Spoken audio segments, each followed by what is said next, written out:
मोक्षमार्गस्य नेतारं नेतारं कर्मभूरितां यातारं विश्वतत्त्वानां वन्दे तद्गुणिलब्धये वन्दे तद्गुणिलब्धये। जय बोले पंचपरमेश्वर श्री भगवान की श्री महावीर भगवान की आचार्य भगवंत उमा स्वामी मुनिराज की परम श्रद्धेय मौ शिक्षा दीक्षा गुरु गणी आरिका श्री स्वामी नंदिनी माता जी की 10 लक्षण पर्व की उत्तम सत्य धर्म की गणिया सुयोग नंदिनी माता जी की समस्त हरिका संघ की धर्म से ही महानुभाव। छठवें अध्याय का व्याख्यान कि कर्म कैसे आते हैं, किन किन कारण से किन किन वजह से आते हैं, हमारी आत्मा से बंध करके हमें दुख देते हैं, ये सभी अपन समझने का प्रयास कर रहे थे। विगत दिनों में आपने समझा उपकरण संयोग के माध्यम से कि यदि बड़े बर्तन पर बहुत छोटा बर्तन ढक जाता है, बहुत छोटे पर अत्यधिक बड़ा बर्तन ढक दिया जाता है, धूप से छाया में आते हो, छाया से धूप में जाते हो बिना परिमार्जन वगैरह किए, तो उससे भी अशुभ कर्म बनता है। मन में एक प्रश्न आ सकता है कि यदि ढक भी गया छोटे बर्तन पर बड़ा बर्तन, तो उसमें अशुभ कर्म का बंध क्यों? तो यदि आप अविवेक और प्रमाद से क्रिया कर रहे हो तो अशुभ कर्म का बंध है। और यदि उस बर्तन को आपको उतने बड़े से ही ढकना था, जैसे आपके घर पर चूहा वगैरह बहुत ज्यादा है, जैसे माता जी यूपी की है, माता जी बता रही थी आगरा में माता इतने बड़े बड़े चूहे होते हैं, तो वहां तो छोटे से बर्तन को बहुत बड़े बर्तन से ही ढकना पड़ता है। तो आचार्य भगवती ने क्या कहा कि आवश्यकता और विवेक से यदि कार्य कर रही हो तो एक ही कार्य करने पर पाप कर्म का बंध नहीं है। लेकिन यदि अविवेक के साथ प्रमाद, कौन वहां तक जाए, कौन करे, जो यहाँ है उसी से कर दो काम चला तो लो। यदि अविवेक और प्रमाद से करोगे तो पाप कर्म बनता है। जैसे आप बार बार अभिषेक पूजन कर रहे हैं और बार बार आपका हाथ यहाँ वहां कहीं भी लग जाता है, तो आप अपने हाथों को धोइए। कैसे धोइए? या तो गीला कपड़ा पास में रखो, उससे पहुंचते जाओ, और यदि पानी से धोना है साइड से धोने जाओ, साइड से धोने की व्यवस्था नहीं है तो 1-2 बूंद इतना ही लेना कि अपने ऊपर कर लेना, बाकी यहाँ वहां पानी सब जगह है ना फैले, ऐसा विवेक होना चाहिए। एक होता है ज्ञान और एक होता है विवेक, 2 चीजें हैं, ज्ञान और विवेक। दोनों में अंतर है क्या? बहुत अंतर है। ज्ञान सामान्य ज्ञान, नॉलेज, जानकारी, और विवेक क्या है? ज्ञान का अनुपात विवेक है। जानकारी का नाम क्या है? ज्ञान, और ज्ञान का अनुपात विवेक है। जैसे सभी को जानकारी है कि लड्डू जो बनता है, लड्डू बनता है आटे से, घी से और बूरे से, जानकारी सभी को लड्डू बनने की। लेकिन यदि उस लड्डू में अनुपात का ज्ञान ना हो कि आटा कितना लेना है, बूरा कितना लेना है, घी कितना लेना है, अनुपात बिगड़ जाए तो लड्डू में स्वाद आएगा या स्वाद गड़बड़ हो जाएगा? गड़बड़ हो जाएगा। सिर्फ ज्ञान से, जानकारी से काम चलेगा क्या? नहीं। जानकारी के साथ साथ विवेक होना आवश्यक है। हमेशा याद रखना, जानकारी का मतलब है ज्ञान और ज्ञान का अनुपात है विवेक। तो इसमें अगले सूत्र में देखेंगे, 10वां सूत्र जो है कि किन भावों से कौन सा कर्म बनता है। क्या देखना है अपन को कि किन भावों से, कैसे भावों से, कैसी क्रियाओं से, कैसे विचारों से किस प्रकार का कर्म हमसे बनता है। और इस सूत्र में ज्ञानावर्णी और दर्शनावर्णी, जानने में बाधा और देखने में बाधा। आजकल आंखों की भी कितनी दिक्कत है। देखो सब लोग एक साथ 24 घंटे में एक साथ मोबाइल का उपयोग करते हैं, अलग अलग भी करते होंगे, फिर भी किसी किसी की आंखें जरा सा ही यूज करने से मोबाइल वगैरह, लैपटॉप वगैरह दर्द करने लगती हैं और कोई घंटों चलाए जा रहे हैं। देखो इसमें एज वाइज भी लेकर के चलना, वो छोटे बच्चों से अपनी तुलना मत करना। एक ही सेम एज के होने के बाद भी सबकी आंखों के चश्मे का नंबर अलग अलग है या नहीं है? सबका एक सा है क्या? और यदि किसी का चश्मे का नंबर एक सा मिल भी जाए तो भी सबको चश्मा लगाने के बाद फिर एक सा ही साफ दिखता है क्या? नहीं। सबके देखने में, सबके जानने में, ज्ञान में और देखने में क्या होता है? अंतर है। किसकी वजह से है? ज्ञानावरणीकरण की वजह से, जिसकी वजह से हमें चीजें याद नहीं होती, याद हुई चीजें भूल जाते हैं, चीजें समझ में नहीं आती। मार्केट 4 वस्तु लेने जाते हैं, 3 तो खरीदनी और 1 क्या चाहिए था? और कई बार याद करने के बाद भी याद नहीं आता है। तो आखिरकार ऐसा ये प्रॉब्लम जो है वो किस चीज की वजह से होती है? हम ऐसा क्या करते हैं जिसकी वजह से हमारे ज्ञान में बाधा आती है, हमारे दर्शन में बाधा आती है? याद रखना, आपको कोई चीज समझ में नहीं आ रही, आपका ज्ञान किसी क्षेत्र में प्रॉपर कार्य नहीं कर रहा, एक ही क्षेत्र में, एक ही स्कूल में एक जैसी पढ़ाई करने के बाद भी आप आज अलग अलग कार्य क्षेत्र में कार्य कर रहे हैं और फिर भी सफलता भी सबको अपने हिसाब से अलग अलग ही मिल रही है। इसमें किसका हाथ है? स्वयं आपका। जैसे आपने कर्म किए वैसे कर्म बंधे, वैसे कर्म आकर के फल दे रहे हैं। ज्ञानावरणी दर्शनावरणी कर्म कोई फ्री नहीं बैठा कि फ्री बैठा, उसका मन कर रहा था उदय में आकर के आपको तकलीफ देना शुरू कर दे। नहीं, आपने बांधा। किन निमित्तों से बांधा वो इसमें देखिएगा आगे सूत्र में। तत्व प्रदोष निहनव मात्सर्यांतराया साधनोपघाता ज्ञान दर्शना वर्णयो। रिपीट करो। तत्प्रदोष निहनव मात्सर्यांतराया साधनोपघाता ज्ञान दर्शना वर्णयो। तत् यानी क्रम से, प्रदोष, निहनव, मात्सर्य, अंतराय, आसादन और उपघात, इन 6 चीजों से ज्ञानावरणी और दर्शनावरणी कर्म का बंध होता है। पहला कौन सा है? प्रदोष। प्रदोष का मतलब किसी भी धर्मात्मा जीवी की प्रशंसा नहीं सुहाना। ज्ञानी की कोई प्रशंसा करे, व्यक्ति बहुत ज्ञानी, बहुत अच्छा ज्ञान है, बहुत अच्छी जानकारी है। देखो, एक तो प्रशंसा करता है व्यक्ति लोभ में या स्वार्थ में, या अपने मन की भावना किसी से होती है, किसी से जान पहचान बहुत अच्छी है तो आपको लगता है कि संसार का सबसे अच्छा व्यक्ति यही है, भले उसके अंदर कितने भी दुर्गुण हो। ऐसा स्वार्थ में, लोभ में, भय में, स्नेह की वजह से प्रशंसा करे वो नहीं। लेकिन यदि कोई सच में वास्तविक ज्ञानी है, उस ज्ञानी की प्रशंसा किसी धर्मात्मा जी, कोई बहुत धर्मात्मा है, कोई उसकी प्रशंसा करे तो मुंह से तो कुछ नहीं कह रहे कि किसी ज्ञानी की प्रशंसा किसी धर्मात्मा जीव की प्रशंसा नहीं सुहाना। इससे कौन सा कर्म बनता है? प्रदोष नाम का ज्ञानावरणी कर्म बनता है।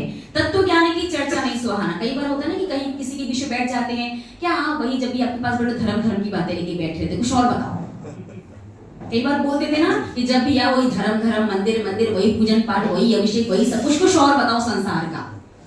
तत्व ज्ञान की चर्चा नहीं सुहाना, ज्ञानी की प्रशंसा, धर्मात्मा की प्रशंसा नहीं सुहाना। इससे प्रदोष नाम के ज्ञानावरणी कर्म का बंध होता है। दूसरा निहनव। निहनव यानी जानते हुए भी किसी कारण से अपने ज्ञान को छुपा लेना। कोई बात चल रही थी कि ये चीज ऐसी है, आपने कहा नहीं ऐसे नहीं है, तो आपसे पूछा कैसे है, आप जानते तो हो फिर भी आप नहीं बता रहे हो, तो इससे भी ज्ञानावरणी कर्म का बंध होता है। मात्सर्य, जानने के बाद भी इस भावना से नहीं बताना कि अगर हमने अपना ज्ञान इन्हें बता दिया तो हमें कौन पूछेगा। होता है ना, खुद ही ना इलेक्ट्रिशियंस वगैरह वाले जो होते हैं, मैकेनिक वगैरह, मजदूर वगैरह जो होते हैं ना, आपके घर में लाइट वाइट सही करने आते हैं, वो जरा सा एक स्विच में बोर्ड में यहाँ कुछ चेंज करते हैं, आपका सब कुछ सही हो जाता है। और आप उनसे पूछो तो बताते क्या? क्योंकि उन्हें अगर बता दिया तो उन्हें कौन पूछेगा। ठीक ऐसे ही मात्सर्य का अर्थ है कि यदि आपको कोई वस्तु आती है, किसी चीज का ज्ञान है, कोई आपसे पूछ रहा है, फिर आप इस भावना से पूरी बात, सही बात है इसलिए नहीं बता रहे हो ताकि वो व्यक्ति भी आपकी तरह ज्ञानी बन गया तो आपको कौन पूछेगा। ये भावना मात्सर्य की भावना कहलाती है। इससे भी ज्ञानावरणी कर्म का बंध होता है। और ज्ञानावरणी कर्म से सिर्फ धर्म वाला ज्ञान मत लेना, संसार के हर क्षेत्र का ज्ञान, खाना बनाने का ज्ञान, व्यापार करने का ज्ञान, घर गृहस्थी चलाने का ज्ञान, बच्चों को पालने का ज्ञान, लोक व्यवहार निभाने का ज्ञान, संसार की हर क्षेत्र की जानकारी किसके अंदर आती है?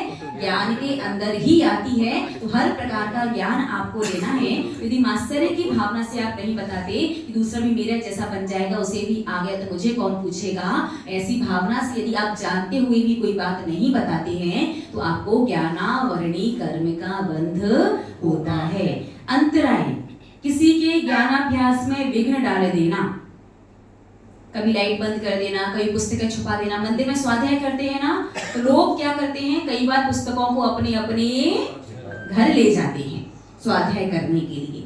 तो यदि आपको शास्त्र स्वाध्याय करने के लिए घर लेकर के जाना है तो 2-3 बातों का ध्यान रखो। पहली बात तो उसका एड्रेस देख लो और उस एड्रेस पर कांटेक्ट करके वहां से वो पुस्तक मंगवा लो और अपने घर पर रख के आराम से पढ़ो। और फिर भी आपको मंदिर की पुस्तक पढ़नी है कि भैया पढ़ने के बाद क्या करेंगे, मंदिर में भी ढेरों पुस्तकें रखी हैं, घर में रख नहीं सकते हैं, तो क्या करो, मंदिर से लेकर के जा रहे, सबसे पहली बात देखो उस ग्रंथ का कोई दूसरा व्यक्ति स्वाध्याय तो नहीं कर रहा, किसी का आधा अधूरा आप लेके चले गए। दूसरी बात, वो वाला ग्रंथ, वो वाली पुस्तक और है या नहीं मंदिर में। यदि एक से ज्यादा है और उस पुस्तक को कोई नहीं पढ़ रहा, उसके बाद भी कमेटी वालों से कार्यालय में पूछ करके कह करके जाओ, ताकि दूसरा जो व्यक्ति स्वाध्याय कर रहा हो वो परेशान ना हो। तो किसी की पुस्तक छुपा लेना, कभी लाइट वगैरह बंद कर देना, किसी का चश्मा वगैरह छुपा देना, अंतराय डालने से, बाधा डालने से भी क्या होता है, ज्ञानावरणी कर्म बनता है। आसादन, आसादन यानी दूसरे के द्वारा प्रकाशित किए जाने वाले ज्ञान को रोक देना। 2 व्यक्ति बैठे थे, एक व्यक्ति दूसरे को कोई अच्छी अच्छी ज्ञान की बातें बता रहा था, बीच में तीसरे आप पहुंचा, रहने दो, कोई बात इसको नहीं बता, कर देते ना कई बार। 2 व्यक्ति में चर्चा चल रही, तब तो चर्चा बड़ी अच्छी धर्म की चर्चा हो रही थी, और एक व्यक्ति जो बता रहा था उसे आपकी पहचान थी और पहुंच करके उसे रोक देना। इससे भी क्या होता है, अंतराय कर्म बनता है। आपसे पूछ रहे थे क्या, आपको इंटरफेयर करने की क्या आवश्यकता थी, ऐसा करते कि नहीं करते, कई बार कर देते ना, नहीं बताओ, ये 4 जगह जाके तुम्हारी निंदा करता है, ऐसा होता है, वैसा होता है, बहुत प्रकार का विकल्प। तो यदि कोई 2 व्यक्ति चर्चा कर रहे हैं तो एक व्यक्ति दूसरे को धर्म चर्चा बता रहा है, सुना रहा है, समझा रहा है, और बीच में जाके मना कर देना, बाधा डाल देना, ये कौन सा कर्म, आसादन नाम का ज्ञानावरणी कर्म बनता है। और उपघात, उपघात यानी अच्छे ज्ञान को बुरा कहना। हाँ ठीक है, क्या होता है इससे, बस यही कर, ऐसा नहीं, गलत भी करेंगे तो भी वो भी धर्म है, उससे भी भगवान खुश हो जाते हैं। देखिए, भगवान को खुश करने के लिए धर्म नहीं किया जाता। धर्म जो करते हो, जैन धर्म इसीलिए महान है कि जैन धर्म आप जो करते हैं वो लौट करके कई गुना बढ़ करके आपको ही मिलता है। हमारे भगवान को ना तो भूख लगती, ना तो उन्हें भोजन और भोग की आवश्यकता है, ना सर्दी गर्मी का एहसास, जिससे उन्हें कपड़ों की आवश्यकता नहीं है, एसी की आवश्यकता नहीं है, हीटर की आवश्यकता नहीं है, ना उन्हें सुंदर दिखने के लिए आभूषण वस्त्र वगैरह की आवश्यकता है, और ना उन्हें घर गृहस्थी संसारिक भोग भोगने के लिए बीवी बच्चे मकान दुकान या अच्छा घर किसी चीज की आवश्यकता नहीं है। वो तो अपने वीतराग में अपने में लीन है। भगवान किसी को कुछ देते नहीं है, किसी से कुछ लेते नहीं है, लेकिन हमेशा याद रखना, इनकी भक्ति किए बिना किसी का कुछ होता भी नहीं है। आज संसार में जिस भी जीव को जो कुछ भी अच्छा अच्छा मिल रहा है ना, वो सब कुछ इनकी भक्ति की वजह से, इनके उपदेश को सुन करके उस उपदेश के अनुसार क्रिया और आचरण करने की वजह से ही संसारी प्राणी को जीवन में सब कुछ अच्छा अच्छा मिलता है।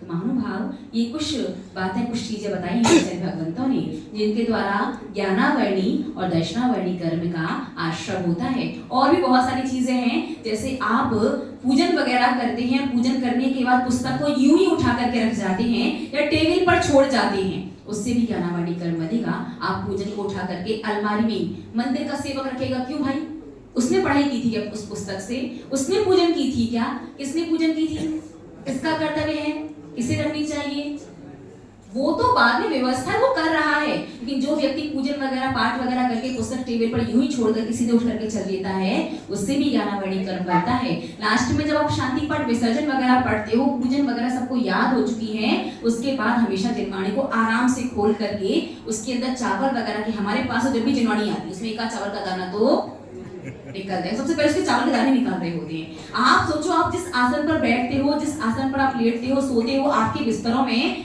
कोई कंकड़ पत्थर डाल दे, आप आराम से बैठ पाओगे, सो पाओगे क्या?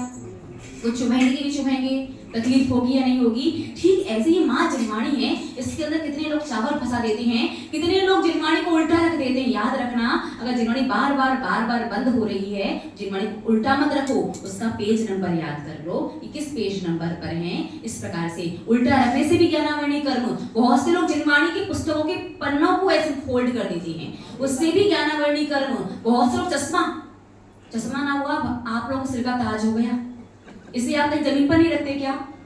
रखते कि नहीं रखते? झूठे हाथों से नहीं छूते क्या?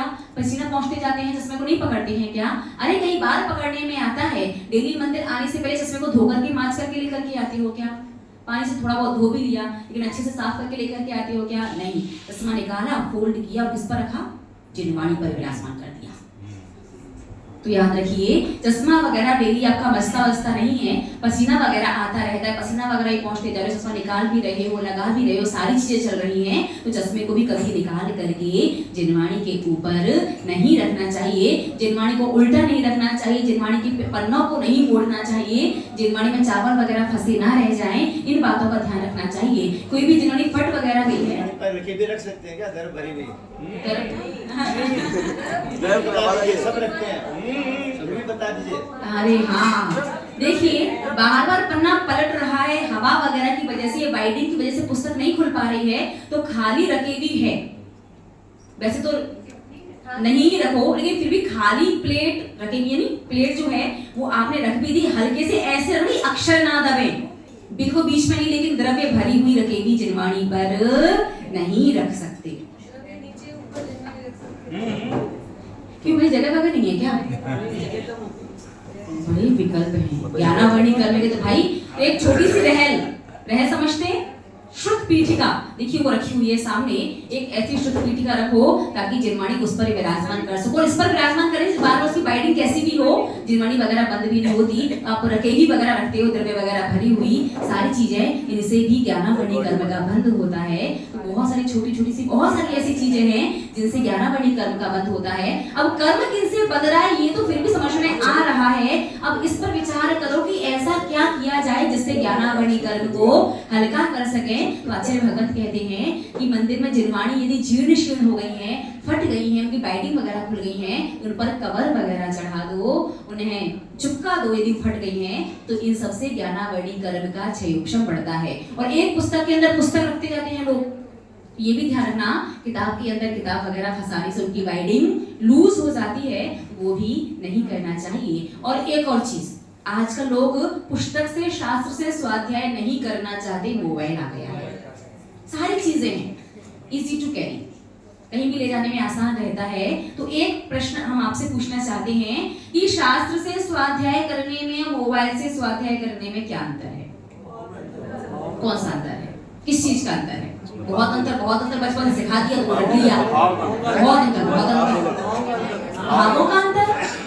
मोबाइल पाप नहीं लगता, मोबाइल शुद्ध होता है, वो तो सब जगह जाना है, शुद्ध होना है, बहुत अच्छी बात है, फिर भी और विशेष हम अक्षरों को स्पर्श कर सकते हैं। देखिए एक विशेष और बहुत बढ़िया अंतर आपको बताएं। देखिए यदि कोई परिस्थिति से ट्रैवल कर रहे हैं, सफर कर रहे हैं, उस समय कपड़े वगैरह शुद्ध नहीं रहते, जिनवाणी नहीं छू सकते, ठीक है। और आप कहीं सफर कर रहे हैं, कहीं किसी फंक्शन वगैरह में जा रहे हैं, वहां भी जिनवाणी कैरी करना पॉसिबल नहीं है।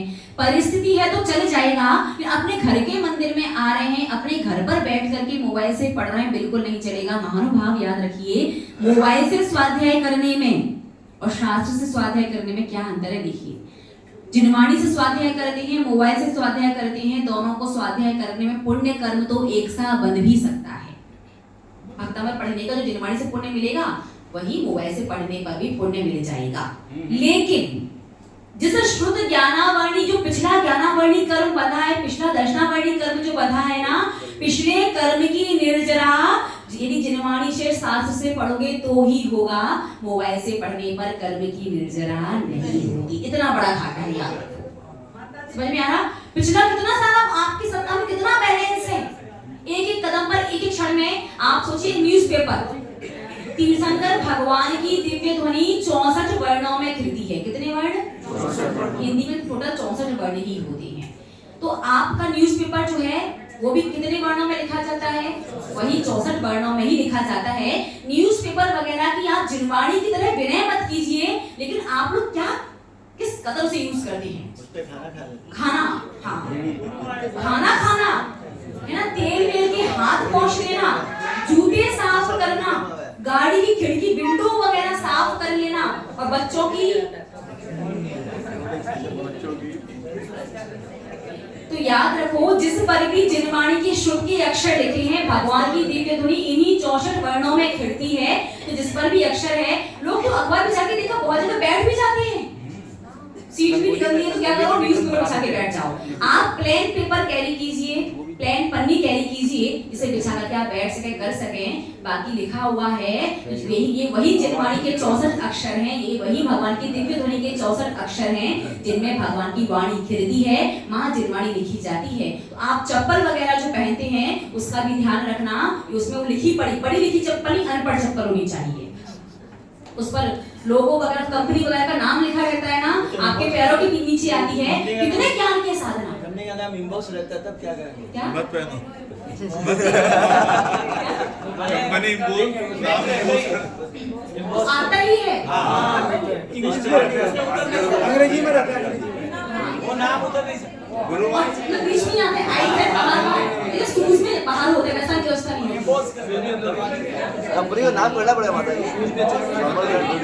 गुरुवार नंबर भी लिखा था। हाँ, नंबर लिखा रहता है। हाँ भाई, देख लो, ये ज्ञानावर्णी कर्म की असाधना है। सच एक बात तो माननी पड़ेगी, ओस वालों की, श्वेतांबरों की।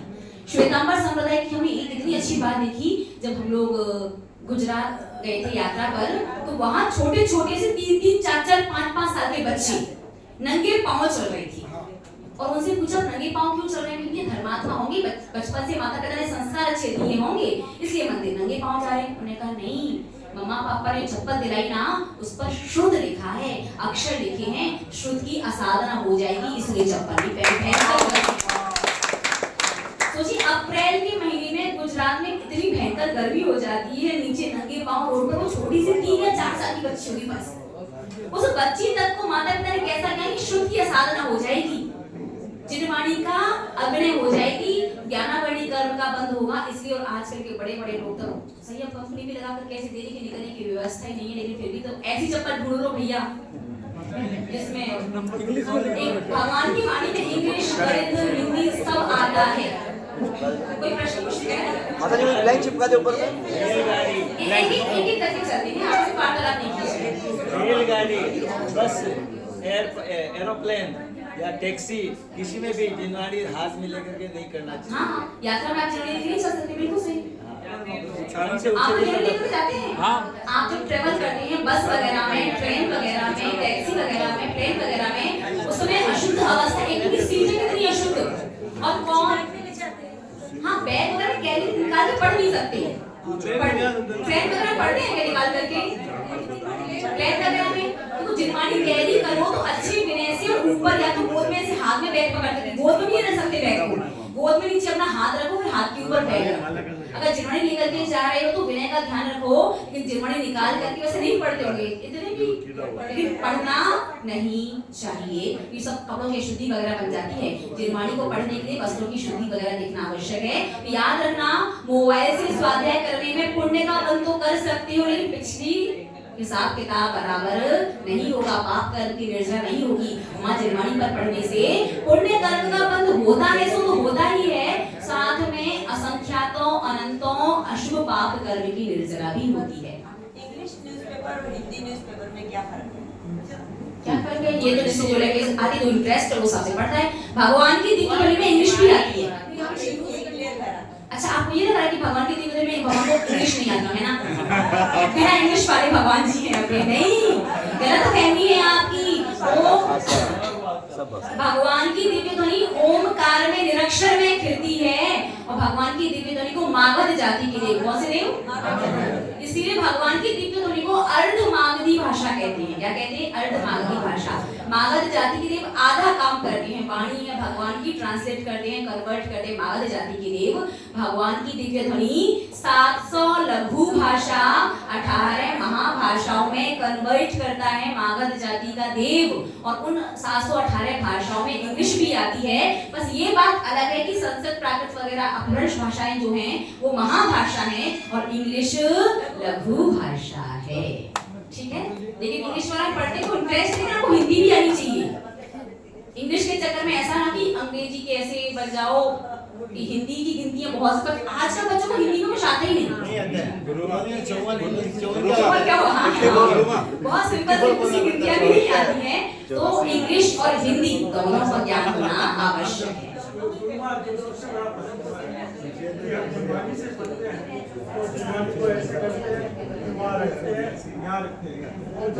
मोबाइल में हो गया, कोई भक्ति भाव नहीं है। हाँ, इसीलिए तो व्यक्ति के पाप कर्म के अशुभ कर्म की निर्देश सबकी बैंड बजी है जीवन में। तो मोबाइल बिछड़ जाएगा। तो भाई, और एक और बात, जिनवाणी से पढ़ने में, मोबाइल से पढ़ने में पुण्य बंद एक सा नहीं होता। क्वांटिटी एक बराबर, क्वालिटी एक जैसे नहीं होती। मोबाइल से पढ़ने में सामान्य पुण्य का बंद करोगे, जिनवाणी से पढ़ने में शातिशय पुण्य का बंद करोगे। सामान्य पुण्य आपको इस भाव में अच्छी बड़े पैसों से आपके ऐशो आराम की चीजें, और ऐशो आराम में आपको सो गए तो सोएंगे, शीघ्र नींद नहीं खुली।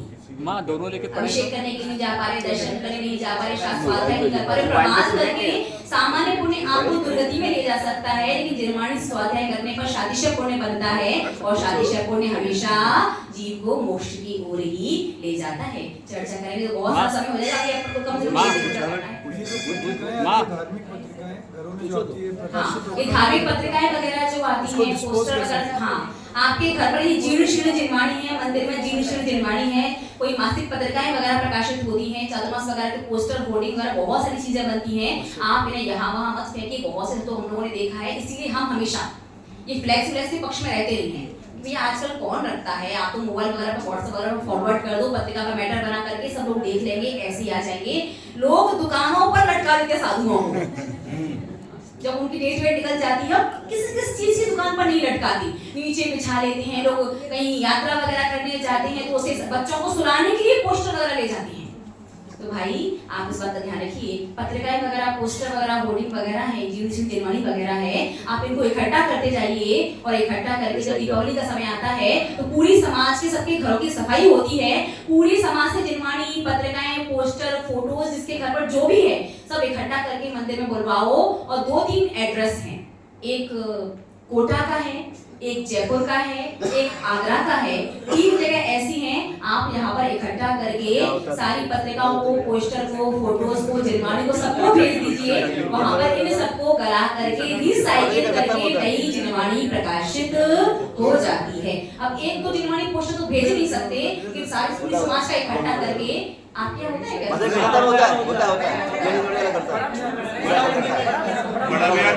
बहुत अच्छी व्यवस्था है। एक तो ये बात कि जहाँ भी फ्री का भी वहाँ लपक के 2 मत लिया करो। अब साधु संत के पास अगर जिनवाणी बोल रही है ना, आप किसी काम की नहीं है, क्योंकि उस समय तो ऐसा रहता है मेरे लिए भी दे दो, मेरे बच्चे को भी दे दो, मेरे पिताजी को भी दे दो। फिर घर पर 2-4 दिन रखते हैं और उसके बाद आकर के मंदिरों में ढेर लगा जाते हैं। भैया मंदिर में ढेर मत लगाइए, आपकी आवश्यकता की है, स्वाध्याय की है तो अपने घर में रखिए। वैसे हम कहेंगे सबके घर में चारों अनुयोगों का, चाहे पढ़ो चाहे मत पढ़ो, एक शास्त्र अवश्य होना चाहिए। क्या? चारों अनुयोगों का एक शास्त्र अवश्य होना चाहिए। क्यों होना चाहिए? क्योंकि 11वीं 12वीं शताब्दी में जब नालंदा विश्वविद्यालय को जलाया गया तब 6 महीने तक लगातार होली की तरह जैन शास्त्रों को जलाया गया था। होली की आग कितनी ज्यादा होती है? बहुत सारी। और इतनी क्वांटिटी में अगर अग्नि पैदा करनी है तो कितना पेपर जलाना पड़ेगा? क्योंकि पेपर तो 2 सेकंड में, एक अगर 2 सेकंड में जल जाता है तो बहुत सारे पेपर चाहिए। 6 महीने कंटिन्यूअस 24 घंटे होली की तरह उतनी सारी अग्नि जली, और उसमें सबसे ज्यादा जैन शास्त्रों को जला करके नष्ट कर दिया गया। आज हमारे हाथों में जो मां जिनवाणी आ रही है, ये वही जिनवाणी है जो श्रावकों के घरों में रखी हुई थी। अगर किसी ने अपने घर पर जिनवाणी इसलिए ना रखी होती कि भैया कोई पढ़ता नहीं है आजकल, क्या करेंगे रख करके, तो आपको इस जिनवाणी का शास्त्र स्वाध्याय का लाभ नहीं मिलता। तो अपने घर में छोटा सा मंदिर का आला बनाइए और उसमें कुछ रखो चाहे मत रखो, इन चारों अनुयोगों का एक एक मूल ग्रंथ रख लो, ताकि भविष्य में अभी 18,500 वर्ष इस पंचम काल में और बाकी हैं, और जब भी जिनवाणी लुप्त होने लगे और आवश्यकता पड़े, आप अपने घर से ला करके उसे और प्रकाशित करवाया जा सके। आप ऐसे भी जिनवाणी की विनय कर सकते हैं, और पेपर वगैरह वाली जिनवाणी की विनय नहीं हो सकती तो आजकल तो ताम्र पत्र पर चांदी के पन्नों में जिनवाणी लिखी जाती है। आप तांबे के पन्नों में या चांदी के पेपर पर पत्र पर आप जिनवाणी लिख करके अपने घर में, सब अपने घर में एक एक चांदी की छोटी छोटी सी जिनवाणी बनवा कर रखवा। वो जिनवाणी 18,500 वर्ष तक उसका कुछ नहीं होगा। आपको पूरे पंचम काल तक उस जिनवाणी को सुरक्षित करने का पुण्य मिलेगा। गहने जो देने पहनते हो, एक भी गहना साथ नहीं जाना है, और आपका जो है वो किसी दूसरे को पसंद नहीं आना है, सोना चांदी तरह जोड़ना ही है, तो साथ ही साथ एक छोटी सी माँ जिनवाणी को भी चांदी के पत्र में लिखवा करके अपने घर में सुरक्षित रखो। अपनी आने वाली पीढ़ियों को दे करके जाओ, ताकि जिनवाणी का लाभ ज्ञानावर्णी कर्म का क्षयोक्षम उनका बढ़ता रहे, और 18,500 वर्ष तक माँ जिनवाणी को सुरक्षित करने का पुण्य आपको अवश्य मिले। एक छोटी छोटी सी जिनवाणी संभव हो, और चांदी में संभव ना हो तो वो ताम्र के पत्र में लिखवाएं, और ताम्र के पत्र में भी संभव नहीं है और आप विनय कर सकते हैं, तो आप कागज की जिनवाणी को भी संभाल करके अच्छे से रख सकते हैं। ठीक है, ज्ञानावर्णी कर्म की में क्या-क्या रहना चाहिए?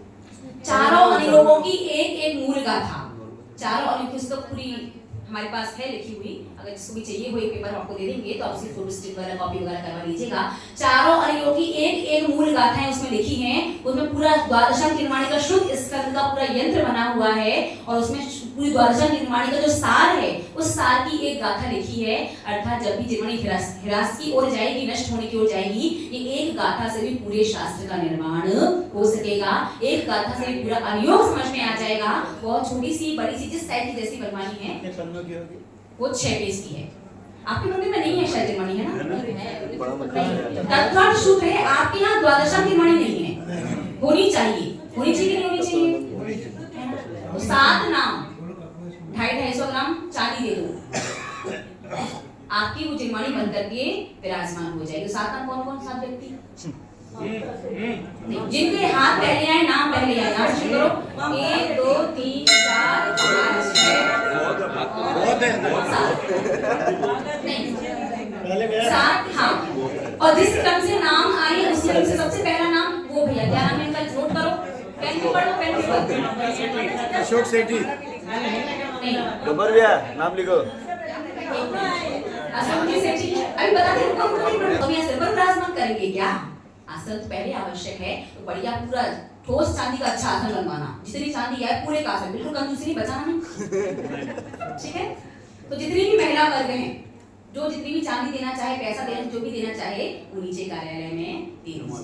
जामुन भाई, सुरेंद्र जी सिंहासन बनने के बाद उससे पैसा लीजिए, नहीं तो पैसा ज्यादा आ जाएगा, सिंहासन कम बनेगा। नहीं, जितना पैसा जितना आएगा उसके बाद ही आसन उतना भारी उतना बढ़िया बनवाएंगे। जैसे सोने में आप लोगों ने थोड़ी कंजूसी की है ना, तो आप लोग कब तक आने चतुर्दशी तक, ठीक है, प्रकार से बनता है। अब उसका क्षयोक्षम कैसे बढ़े, ज्ञानावर्णी कर्म की निर्जरा कैसे बढ़े, इसकी आप ध्यान दीजिएगा कि जिनवाणी की फटी हुई है, चावल वगैरह निकलवा दीजिए, जिनवाणी वगैरह चुका दीजिए, उनमें कवर वगैरह चढ़ा दीजिए, और किसी के भी ज्ञान के स्वाध्याय के अभ्यास में बाधा वगैरह नहीं डालिए। और जब भी आप घर पर हैं और आप मंदिर में हैं, आपके समाज में हैं, पुस्तक से ही स्वाध्याय कीजिए। ट्रैवल वगैरह कर रहे हैं, तब आप कहीं फंक्शन वगैरह अटेंड कर रहे हैं, तो मोबाइल वगैरह से करेंगे चल जाएगा। ट्रैवल वगैरह में जिनवाणी से स्वाध्याय नहीं करना चाहिए। ठीक है, बाकी चलो अपन अपना स्वाध्याय के अर्घ चढ़ाते हैं। शेष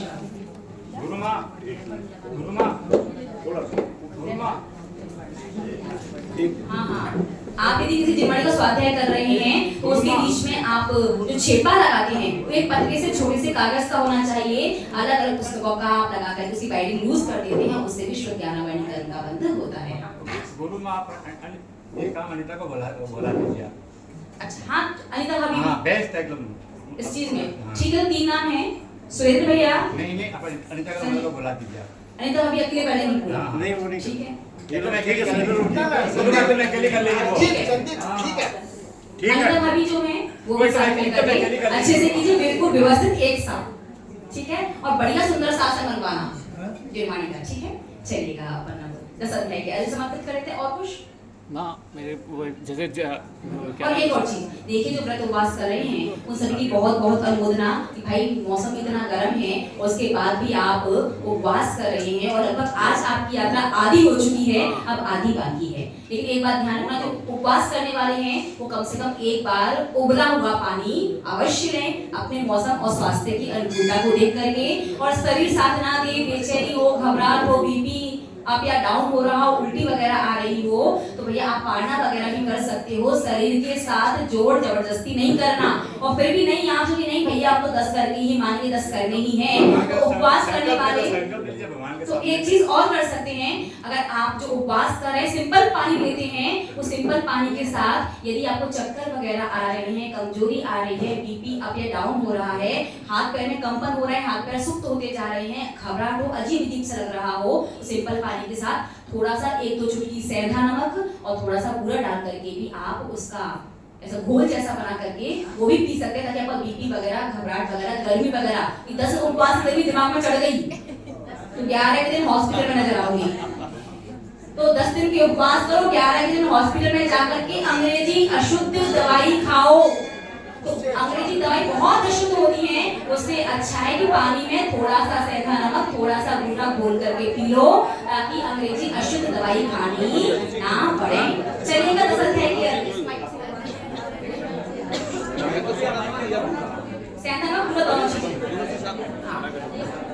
दो चुटकी नमक और आधा पौन चम्मच बूरा, चीनी नहीं, बूरा घोल करके, पूरा बाजार का नहीं, बल्कि बड़ी हुई चाशनी जैसी, ठीक है, बाजार का बना हुआ बूरा नहीं, सेंधा नमक की घर पर पीस करके 2 चुटकी सेंधा नमक और आधा पौन चम्मच बूरा एक गिलास में घोल करके पी लेना, उससे दिमाग की गर्मी से हो जाएगी।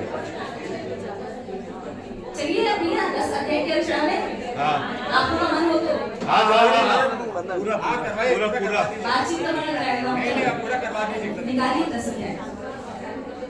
हम लोग एकदम मतलब ज्ञान सम्यक् दर्शन ज्ञान चारित्राणि मोक्ष मार्गः तत्त्वार्थ श्रद्धानं सम्यक् दर्शनं तन्निसर्गादधिगमत्वा जीवाजीवाश्रव बंध संपन्न निर्जरा मोक्षास्तत्वम् नाम स्थापना द्रव्य भावतस्तन्यासः प्रमाण नैरधिगमः निर्देश स्वामित्व साधना धीकरण स्थिति विधानतः सत्संख्या चेत स्पर्शन कालांतर भावात् बहुद्वैश्य मति श्रुतावधि मना पर्याय केन्द्राणि ज्ञानं तत्प्रमाणे आद्ये परोक्षं प्रत्यक्ष मन्यत् मति स्मृति संज्ञा चिंता विनिरोध इत्यनर्थान्तरम् तदिन्द्रियानिन्द्रिय निमित्तम् अवग्रहेहा पाय धारणा बहुविध क्षिप्रा निस्ता मुक्त ध्रुवाणां क्षेत्राणाम् अर्थस्य व्यञ्जनस्यावग्रह न चक्षुरिन्द्रियाभ्यां श्रुतं मति पूर्वं ध्वनि 12 वेदं भ प्रत्ययो बधिर्देवनार्काणां चैवक्षनिमित्तः षड्विकल्पः शेषाणां ऋजुमति मनः पर्यय विशुद्ध प्रतिपादाभ्यां तद विशेषः विशुद्धि क्षेत्र स्वामी विषयेभ्यो बधि मनः पर्ययो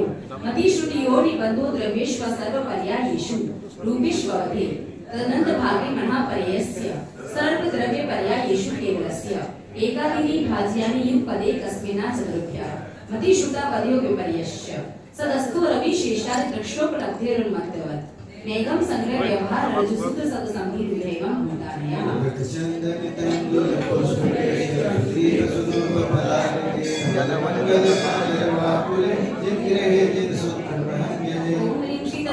में मोक्षास्त्र प्रथम अध्याय नमारिघ्यं निर्मामिति औक्षणिक छायिको भावो विश्वस जीवस स्वतः मौलिक परिणामिको च द्विनवाष्टादशे विंशति वेदा यथाक्रमम् सम्यक् चारित्रे ज्ञान दर्शन दान लाभ भोगो भोग वेदानि च ज्ञान दर्शन लब्ध्यश्चतुष्त्री पंच वेदा सम्यक् चतुर्सेमा सेमाश्च गति कसाय लेखि मित्रा दर्शन ज्ञान से दस्ति देश्याश चतुष्त्रयी कुशल भेदा जी भव्य भव्यत्वानि च उपयोगो लक्षणः सा द्विविदुष चतुर्भेदः संसारणो मोक्षाश्च सा मनस्का संस्करणस्तस्थावरः पृथिव्य तेजो वायु वनस्पतयः स्थावरः द्विनिन्द्रियदयस्तसः पंचेन्द्रियाणि द्विविधानि निर्वृत्युपकरणे द्रव्येन्द्रियं लब्धिवियोगो भावेन्द्रियं स्पर्शन रसन घ्राण चक्षु श्रोत्राणि स्पर्श रस गंध वर्ण शब्दास्तथा श्रुतमनेन्द्रियस्य क्रमी पीपीलिका भ्रमर मनुष्य दीना मेकैक वृद्धानि संज्ञाः सामनस्कः विग्रह गतौ कर्मयोगः अनुश्रेणी गति अविग्रह जीवस्य विग्रह गति च संसारणा प्राप्त करुभ्यः एक समया विग्रह एकम दो त्रीन बाणाहारकः सम्भूषण गर्भो पादार्जन सचित्त सीत समृद्धा सेद्रा मिश्राश्च एक्सस्तद्योनयः जरायु जाण्डस्पोतानां गर्भः देवनारकाणां मुखपादः शेषाणां सम्भूषणम् औदार्यकं वैक्ल्यकाहार तेजस्कारमाणानि संग्रहाणि परम परम सूक्ष्म प्रदेशतो संख्ये गुणं प्राप्त तेजसात् अनंत गुणे परे अप्रतिघाते अनादि संबंधे च सर्वस्य तदादीनि भाज्यानि पदे कस्य चतुर्भ्या निर्भोग मध्यम गर्भ सम्भूषण जमाद्यम औपादिकं व्यतिरेकं लब्धि प्रत्ययं च तेजस्महि शुभं विशुद्धमव्याघाति च हारकं प्रमथ संयुतस्यैव कारक सम्भूषणो नपुंसकाः नादेवः शेषास्त्रिवेदः औपादिक चरकोत्तम देहा संख्या वर्षा युषो न वर्त्याविषः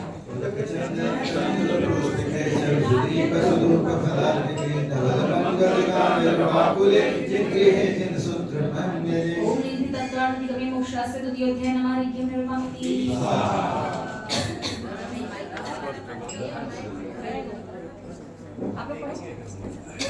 बोलो बिनीता नीलम बोलो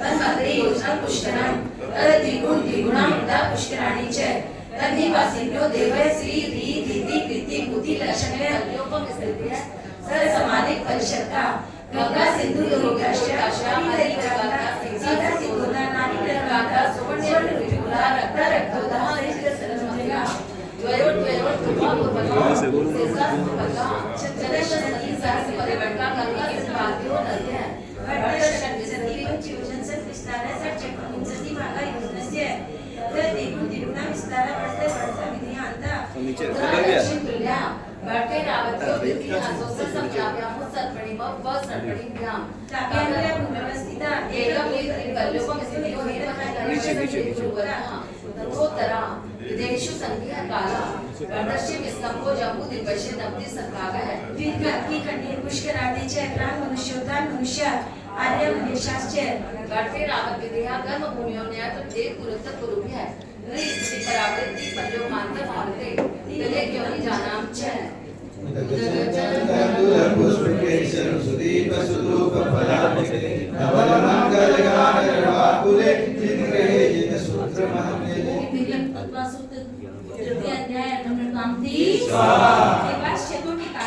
आदित्यस्त्रीषु प्रीतान्तेलेश्यः दशास्ति पंचद्वादश विकल्पः कल्पोपवन पर्यन्तः इंद्र सामान्य त्रयस्त्रिंश परिषदात्व रक्ष लोकपालानि प्राकीर्णक काव्य योगे विष्काश चैकश त्रयस्त्रिंश लोकपाल वर्ज्य व्यंतर ज्योतिष्काः पूर्वयो द्विन्द्रः काय प्रविचारा आद ऐशाना शेषः स्पर्श रूप शब्द मध्य प्रविचारः परि प्रविचारः भवनवासिनो सुर नाम विद्युत सुपर्णाग्नि वातस्तनितो दधि द्विप कुमारः वैतरा किन्नर के पुरुष महुर गंधर्व यक्ष राक्षस भूत पिशाचः ज्योतिष्कः सूर्य चंद्र मसो ग्रह नक्षत्र प्रकीर्णक तारकाश्य मेरु प्रदक्षिणा नित्य गतियुति लोके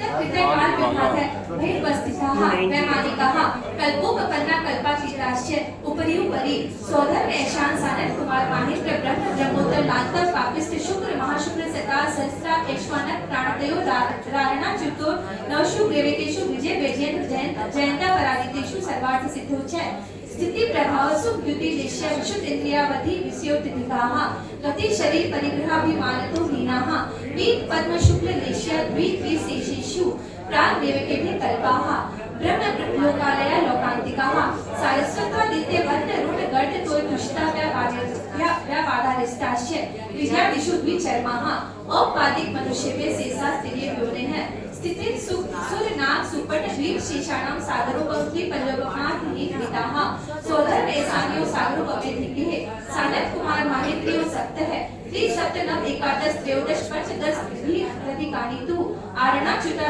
में कैकय नवशु प्रियवेगेषु विजयादिषु सर्वार्थ सिद्धो च अपरा पल्लवम अधिकम पर्त्य पूर्वानन्तरः नारकाणां च द्वितीयादिषु 10 वर्ष सहस्राणि प्रथमायां भवतेषु च वेन्द्राणां च परा पल्लवम अधिकम ज्योतिष्काणां च तदस्य भागो परा लोकांतिका नामस्तु सागरोपमाने सर्वेषां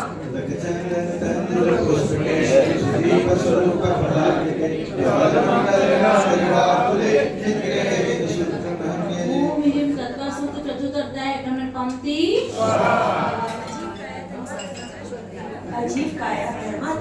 आकाशपुद्गलाः द्रव्याणि जीवाश्च नित्यावस्थितानि रूपाणि रूपिणः पुद्गलाः आकाशादि द्रव्याणि निष्क्रियाणि च असंख्येयः प्रदेशाः धर्माधर्मे जीवानाम् आकाशस्य धर्मता संख्याश्च पुद्गलानां नामो लोकाकाशे वगाः है धर्माधर्मे को प्रतिदिने एक प्रदेशादिषु राज्ये पुद्गलानां असंख्ये भागादिषु जीवानां प्रदेश संहार विसर्पाभ्यां प्रदीपवत् गतिस्थित्युपग्रो धर्माधर्मयो रूपकारः आकाशस्य वगाः है शरीर वांग मन प्राणापाना पुद्गलानां सुख दुख जीवित मरणोपकाश्च परस्परोपग्रो जीवानां घटना परिणाम क्रिया परका परमेश्वर कालस्य स्पर्श रसवर्णनः पुद्गलाः शब्द गंध सूक्ष्म स्थूल्य संसार वेद छाया तत्वो वदनश्च कर्म संदाश्य वेद संगातेभ्य उत्पद्यन्ते वेदादनु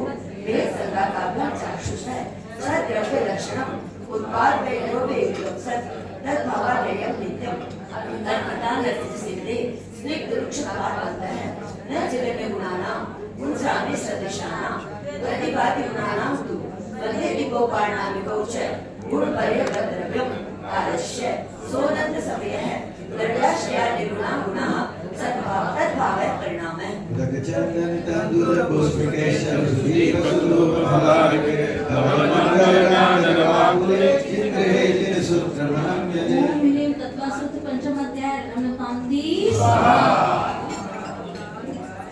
काय वांग मन कर्म योग स आश्रव शुभ पुण्य शुभ अपश्य स कसायो सामग्र्या वेद्याप्यो इंद्रिय कसाया व्रत क्रिया पंच चतु पंच शक्ति संख्या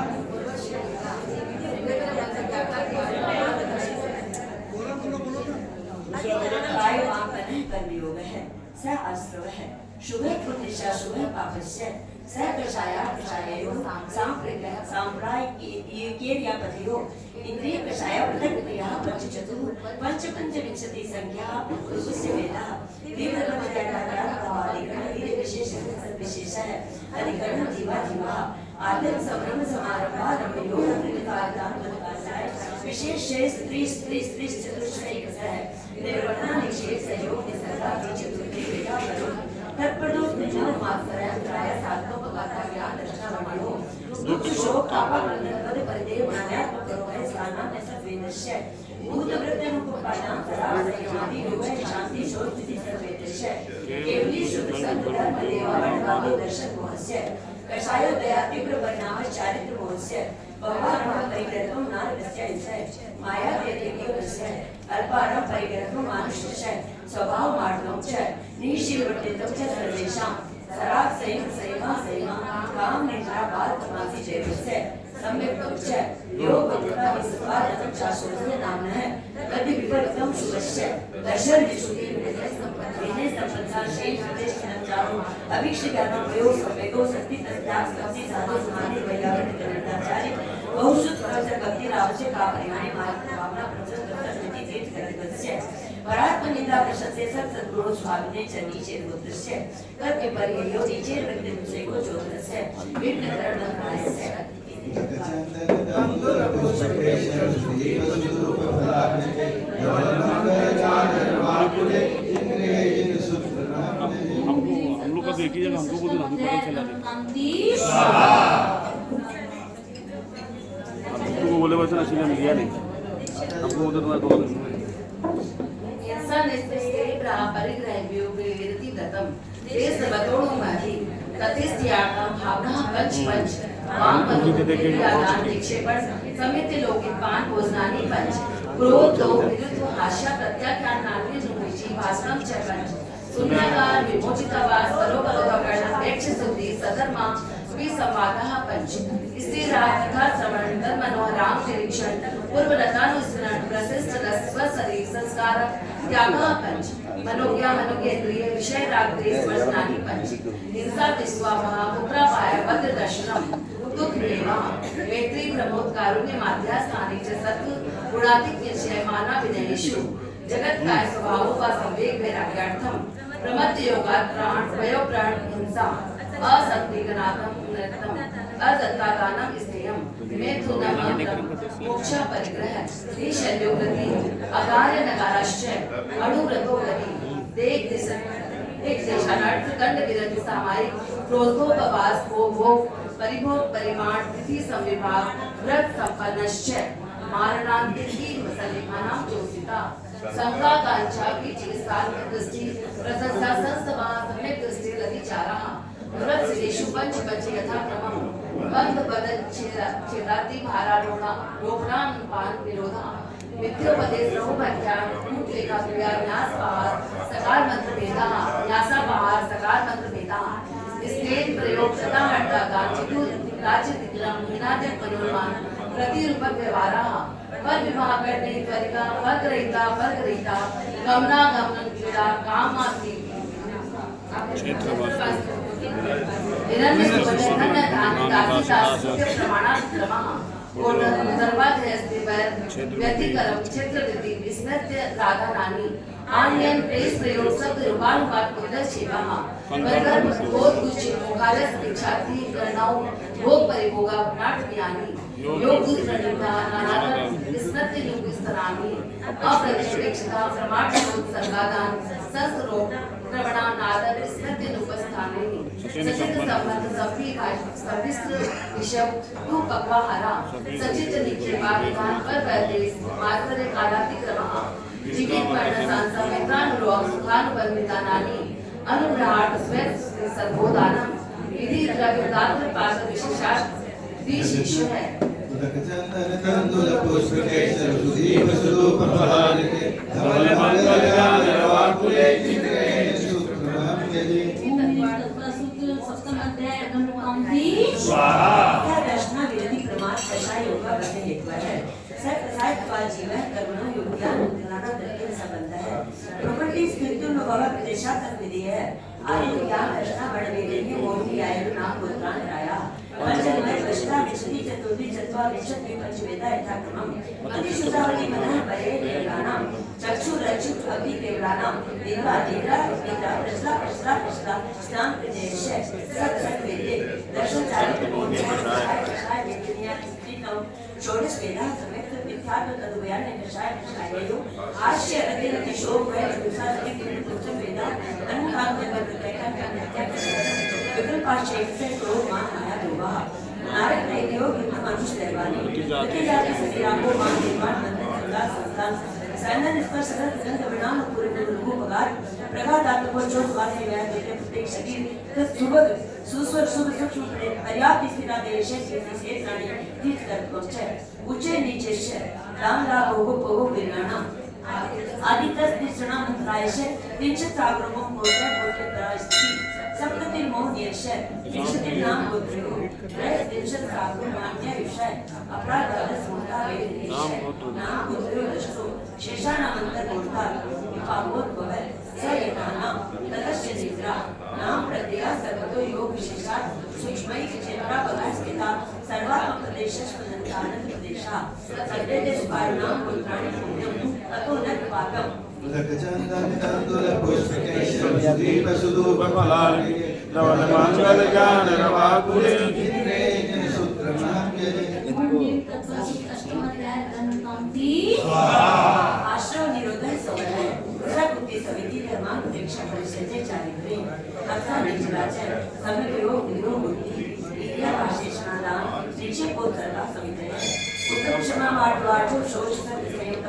त्याग विचन्य ब्रह्मचर्याणि धर्म अविद्या शरण संसारे कटवंत्व सुचार खबर निजरा लोक बोधि दुर्लभ धर्म स्वाख्यात कौन चिंतन मंत्रिक्षा मार्गा चवन निर्दातुं परिशोधवा परिशाह शुद्ध विवादा शिदोष संदर्श प्रसंग नामना निश्चितरिया निश्चित्या सया ग्रोस मध्य आंतना लाभ रोग दंड स्मस्मन सरकार पुरस्कार प्रज्ञान दर्शनामि सूक्ष्म साम्राज्य समस्त विद्यारा वियोग चतुर्दश एकादश जिले बादल साम्राज्य सर्वे यानावने विद्यालय दर्शन मान काया दर्शनों लागो चारित्र मोहे नामिना रीतिश्री निश्चित्या क्रोध यातना सरकार पुरस्कारा वेदिनी शेषा जगा देव राज्य युपदे इसमें कोट निश्चिते सामायिक क्षेत्रों की स्थापना परिहार विशुद्धि सूक्ष्म साम्राज्य का विचारिकम अंजना महोदय प्रति परिसंख्या 10 परित्याग विविध शरीर संस्थाय क्लेशफल तपः प्रायश्चित्ते वैया प्रतिष्ठाय विसर्जनानन्तरं नव चतुर्दश संस्कृति विधायकार प्रोपादना आलोचना प्रतिक्रमण पूर्वे विवेक सपदे परियारों की स्थापना